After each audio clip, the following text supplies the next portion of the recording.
We are going to start with the hub session. So I hope, yes. Hello. So everyone who is still waiting for their headset, could you please move from here so we can already start? And I hope that everyone is set.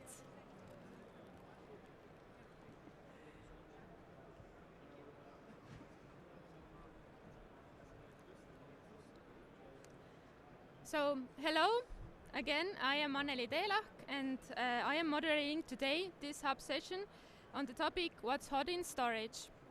I am Policy Officer at EASE, the European Association for Storage of Energy, and a little bit about EASE. EASE is a member-supported association representing organizations across the entire energy storage value chain, and EASE supports the development and deployment of all energy storage technologies to support the cost-effective transition to a resilient, low-carbon and secure energy system by raising awareness about energy storage, promoting a fair and future-oriented energy market design, and serving as a platform for information sharing. But when starting on the topic in general, why do we need energy storage? Nowadays, climate and energy issues are so strictly related that they can almost be regarded as two sides of the same coin.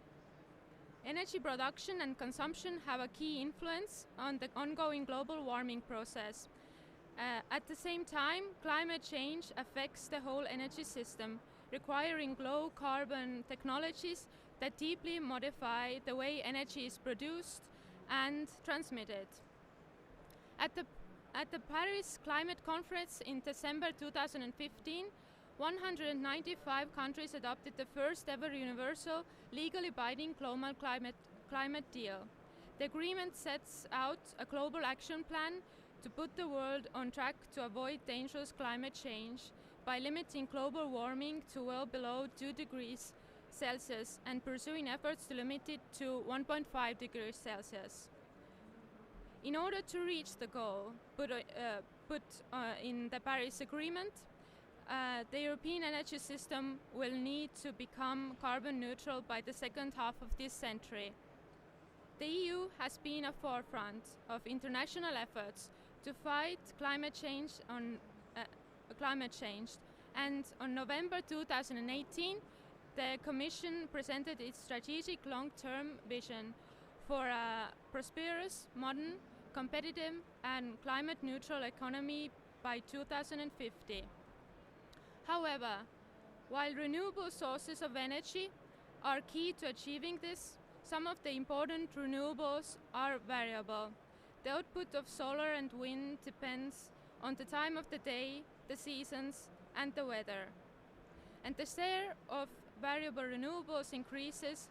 Energy storage is playing an increasingly important role in bringing the gap in time between energy production and energy consumption.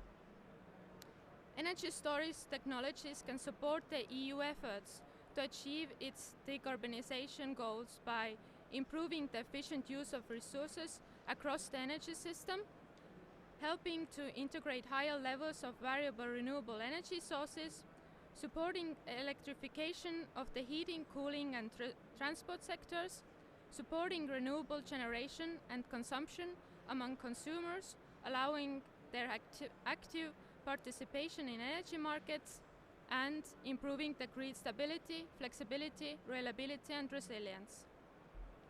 And there are many different types of technologies in development and on the market today. We see batteries, pumped hydro storage, thermal storage, flywheels, and so on. And these and all the technologies are important because each technology can serve a specific or different service. And the new rules of the EU electricity market, adopted in March 2019, facilitate the integration of storage within the electricity system. The Electricity Directive gives customers the right to participate in the electricity market. The regulation foresees that customers that own storage facilities can buy and sell electricity from the grid and other services such as flexibility and frequency control. The electricity regulation sets out the market design, which puts storage on an equal footing with generation and demand response. It restricts the ownership and the operation of storage facilities through transmission and distribution system operators. As it can be seen from this energy storage market monitor that EASE is doing with Delta E, the cumulative market size in Europe for energy storage will grow to 5 gigawatts per hour for 2020. Definitely, the new regulation in Clean Energy Package will support the growth. And in addition to the new regulatory framework from the Clean Energy Package, the EU response to climate change has been designated by Commission President-elect Ursula von der Leyen as one of the top priorities of the next EU legislative term. In the first 100 days of the von der Leyen Commission entry into force, a proposal will be put forward for the European Green Deal with a comprehensive strategy for achieving ambitious decarbonization targets. This can be definitely something interesting for the energy storage sector. These aforementioned regulatory changes and the forecast of the increase in the energy sector market size definitely is a positive outlook, but at the same time it brings new challenges and hurdles to overcome. So today we are here to listen to speakers presenting interesting projects of energy storage in the utility and transmission system operator level, the vision that battery industry representative has for the following years, the technologies that can provide grid backup and behind-the-meter technologies and software to facilitate smart energy storage and sharing, and hydrogen and sector coupling. And in addition to that, home energy management systems and creating smart energy islands. So today we will have this hub session with 2 slots. At first we will have presentations from the speakers. The speakers will be presenting for 15 minutes, and after that, if we have time, we will have questions from the audience. So please raise your hand if you have a question. If we don't have the time to answer your question, we can have these questions in the panel in the end. So please be here for the panel and you can ask all of your questions.